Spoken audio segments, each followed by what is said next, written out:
तो आज के इस वीडियो में हम बात करने वाले हैं नेपाल के बारे में कि नेपाल कब जाएं और कैसे जाएं।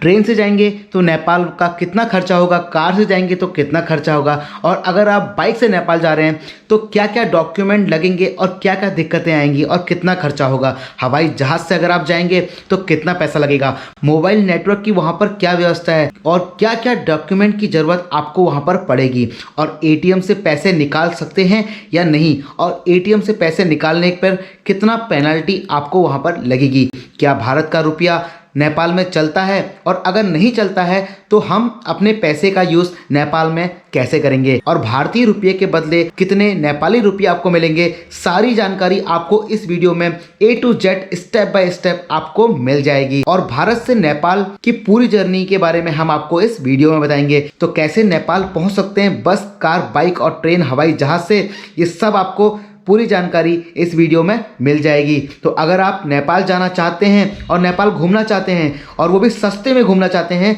तो वीडियो को शुरू से लास्ट तक जरूर देखना। और अगर आप हमारे चैनल पर नए आए हैं और चैनल को अभी तक सब्सक्राइब नहीं किया है तो सबसे पहले आप हमारे चैनल को सब्सक्राइब कर लीजिएगा और बेल आइकन को दबाना मत भूलिएगा ताकि आने वाले वीडियो के नोटिफिकेशन आपको मिल जाएं। तो नेपाल जाने के लिए वैसे तो पूरे भारत के हर महानगर से एक एक बस और ट्रेन की सुविधा है, लेकिन हम दिल्ली को इसका केंद्र मानकर आपको बताएंगे। तो नेपाल की इस यात्रा की हम शुरुआत करेंगे दिल्ली से। तो दिल्ली से अगर आप नेपाल जाना चाहते हैं तो दिल्ली से आपको डीटीसी की बस मिल जाएगी। डॉक्टर अंबेडकर टर्मिनल बस स्टेडियम से यह बस चलती है काठमांडू तक। तो बस का समय वह तकरीबन रहता है सुबह 10 बजे। यह बस दिल्ली से नेपाल काठमांडू पहुंचने के लिए 29 से 30 घंटे तक का समय लेगी।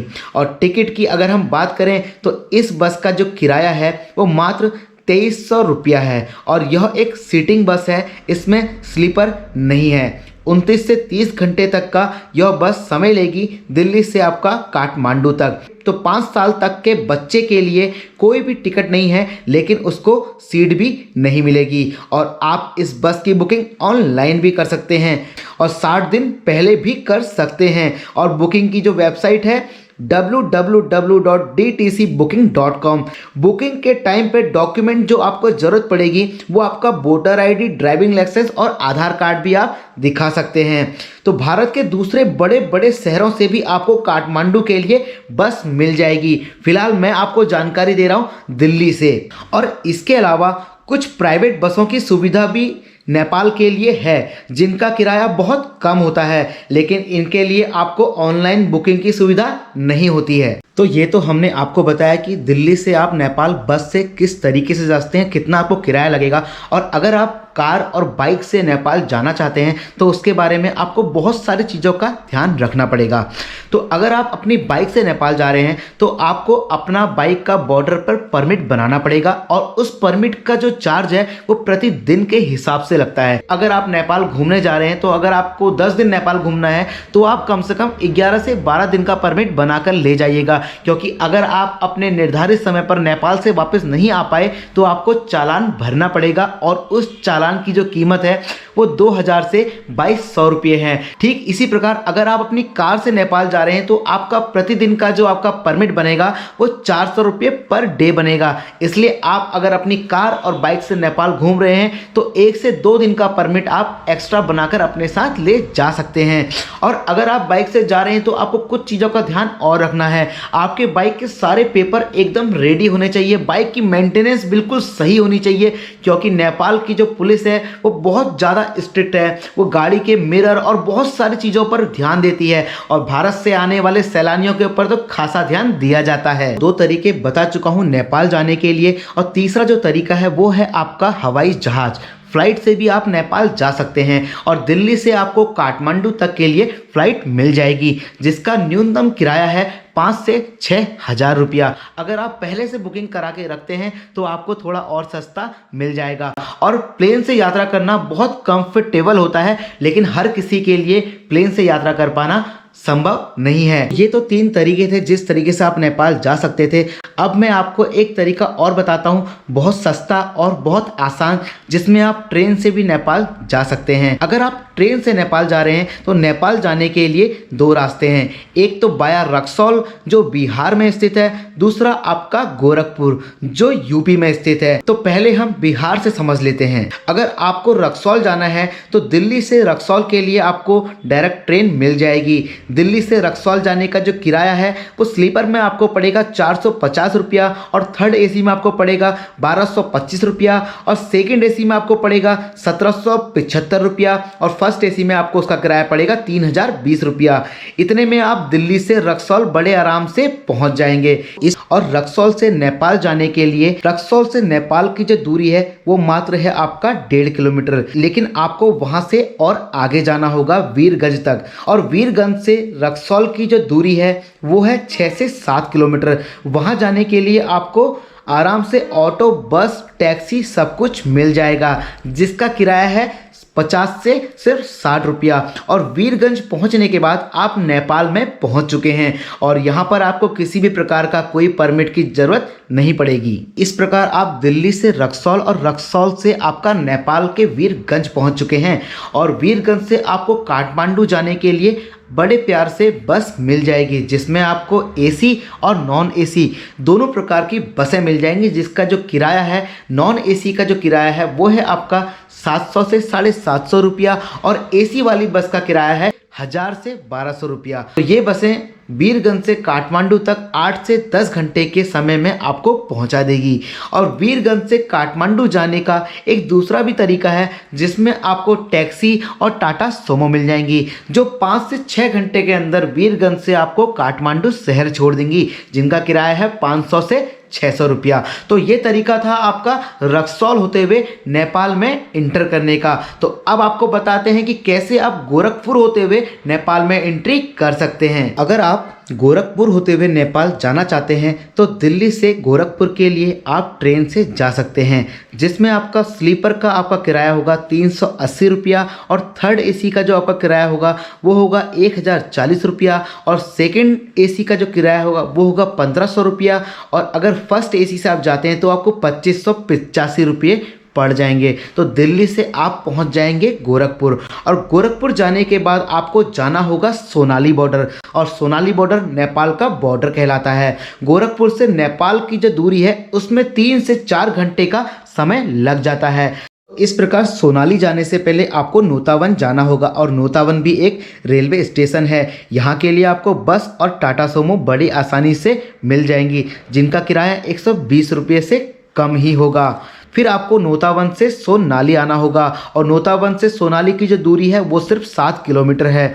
वहाँ जाने के लिए आपको 50 रुपये पर पैसेंजर चार्ज लगेगा, जिसके लिए आपको ऑटो बड़े आसानी से मिल जाएगा। इस प्रकार आप सोनाली बॉर्डर पहुँच जाएंगे और सोनाली बॉर्डर से काठमांडू जाने के लिए सबसे पहले आपको भैरवा जाना होगा और सोनाली से भैरवा की जो दूरी है वो है मात्र 3 किलोमीटर, जिसके लिए आपको बड़े आसानी से ऑटो मिल जाएंगे। फिर भैरवा से आपको काठमांडू जाने के लिए 270 किलोमीटर का सफ़र तय करना होगा, जिसके लिए आपको बड़े आसानी से बस वहां पर मिल जाएंगी। आपको वहां पर एसी और नॉन एसी दोनों बसें मिल जाएंगी। एसी बस का जो किराया है वो है 800 रुपया और नॉन एसी बस का जो किराया है वो है आपका 500 रुपया। तो इस प्रकार आप भैरवा से नेपाल के काठमांडू शहर पहुंच जाएंगे। ये था आपका ट्रेन से जाने का रास्ता। जैसे भी आपको आसान लगे आप उस तरीके से नेपाल जा सकते हैं। आप चाहें तो आप रक्सौल होते हुए ट्रेन से जा सकते हैं, आप चाहें तो आप गोरखपुर होते हुए जा सकते हैं। तो इसके बाद जो सबसे ज़्यादा ध्यान देने वाली बात है वो है आप अपने भारतीय रुपये का नेपाल में कैसे इस्तेमाल करेंगे। तो आपके पास जो रुपया होगा वो होगा आपका भारतीय रुपया। तो वैसे तो भारतीय रुपया नेपाल में चल जाता है, लेकिन सिर्फ 100 रुपये का नोट आपका नेपाल में आप चला सकते हैं। अगर आपके पास 500, 200, 1000, 2000 के नोट हैं तो वो नेपाल में आपके नहीं चलेंगे। तो अगर आप अपने पैसे को एक्सचेंज नहीं करना चाहते हैं तो आप यहीं से 100 रुपये के नोट लेकर नेपाल जाएं। अगर आपके पास 500, 1000 और 2000 के नोट हैं तो आप उसको बॉर्डर पर आपको बहुत सारी शॉप्स मिल जाएंगी, जहां पर आप अपने भारतीय रुपये को नेपाली रुपये में बदल सकते हैं। अगर आपके पास 100 रुपया है तो उसके बदले आपको 160 रुपये नेपाली रुपया मिलेगा, जिसके द्वारा आप नेपाल में अपनी शॉपिंग और खाना पीना कर सकते हैं। जब आप वापस आते हैं तो आप फिर से इस रुपये को अपने भारतीय रुपये में बदल सकते हैं, उसका कुछ चार्ज पड़ेगा जो आपको देना होगा। तो इन सब चीज़ों के बाद सबसे बड़ी जो दिक्कत आएगी वो आएगी आपके मोबाइल नेटवर्क की। जैसे ही आप नेपाल बॉर्डर में एंट्री करेंगे उसके बाद आपका मोबाइल नेटवर्क या आपका सिम कार्ड काम नहीं करेगा और पास में ही आपको बहुत सारी शॉप्स मिल जाएंगी जहां से आप सिम कार्ड परचेस कर सकते हैं। उसका आपको किराया पड़ेगा 200 रुपया। अगर आप नेपाल से कोई सिम कार्ड लेते हैं तो आपको 200 रुपया फीस देनी पड़ेगी। उसके बाद जितना आप उसमें टॉक टाइम या इंटरनेट डलवाना चाहते हैं वो आपके ऊपर डिपेंड करता है। तो जब आप नेपाल में ट्रैवल कर रहे होंगे और जितना रुपया आपने नेपाली रुपये में कन्वर्ट किया होगा, अगर किसी वजह से वो आपका ख़त्म हो जाता है तो उसके बाद आप वहाँ पर अपना पैसा किसी ATM से कैसे निकालेंगे, तो उसके लिए भी आपको वहाँ पर ATM मिल जाएंगे। लेकिन आपका जो ATM है वो वीज़ा कार्ड होना चाहिए, तभी वो वहाँ पर वर्क करेगा। और आप चाहे कितना भी पेमेंट निकालेंगे आपको एक बार का चार्ज 150 से 200 रुपया देना पड़ेगा। अगर आप अपने ATM से 20,000 रुपया निकाल रहे हैं तो आपको 20,000 नेपाली रुपया आपको मिल जाएंगे, लेकिन आपके अकाउंट से भारतीय रुपये के हिसाब से 12,000 रुपये कट जाएंगे। इस प्रकार आप नेपाल में कंटिन्यू ट्रैवल कर सकते हैं। जब आप नेपाल पहुंच जाएंगे तो सबसे ज़्यादा ज़रूरत आपको वहां पे होगी होटल, रहने और खाने पीने और होटल और हॉस्टल की व्यवस्था करना। तो नेपाल में आपको होटल कहाँ मिलेंगे, कितने तक के मिलेंगे और खाना और खर्चा में आपका कितना खर्चा आएगा। तो काठमांडू में आपको बहुत सारे ऐसे होटल्स मिल जाएंगे जिनका किराया 500 से 600 रुपये के आसपास पड़ेगा और खाने के लिए यहाँ पर आपको बहुत सारे ऑप्शंस मिल जाएंगे। 100 से 150 रुपया थाली के हिसाब से आपको यहाँ पे खाना मिल जाएगा। आप अपने बजट के हिसाब से खाना खा सकते हैं। नेपाल घूमने जा रहे हैं तो आपको पहले से ही कुछ लिस्ट बनाकर जाना होगा, क्योंकि नेपाल में घूमने के लिए बहुत सारी जगह हैं। तो कौन कौन सी जगह हैं जहां पर आपको नेपाल में घूमने में बहुत सारा मज़ा आने वाला है। तो सबसे पहला शहर है आपका काठमांडू, और काठमांडू नेपाल की एक कल्चरल कैपिटल यानी सांस्कृतिक राजधानी है। यहाँ नेपाल के सबसे ज़्यादा जनसंख्या निवास करती है।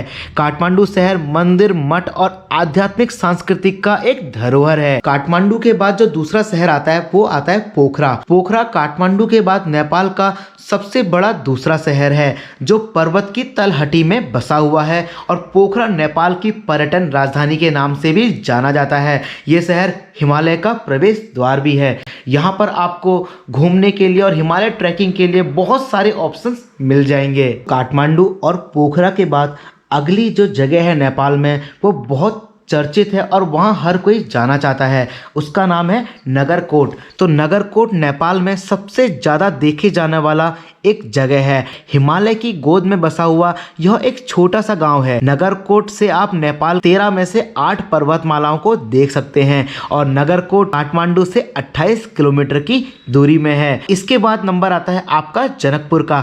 जनकपुर के बारे में आपको मैं क्या ही बताऊं, सीता माता का जन्म स्थान है और राम और सीता की शादी भी यहीं पर हुई थी, इसलिए हिंदुओं के लिए ये बहुत बड़ा आस्था का केंद्र है। इसके बाद आता है आपका लुम्बिनी। लुम्बिनी भगवान गौतम बुद्ध का जन्म स्थान है और बौद्ध धर्म का तीर्थ स्थल भी है, और सम्राट अशोक के स्मारक स्थल के रूप में ये जाना जाता है।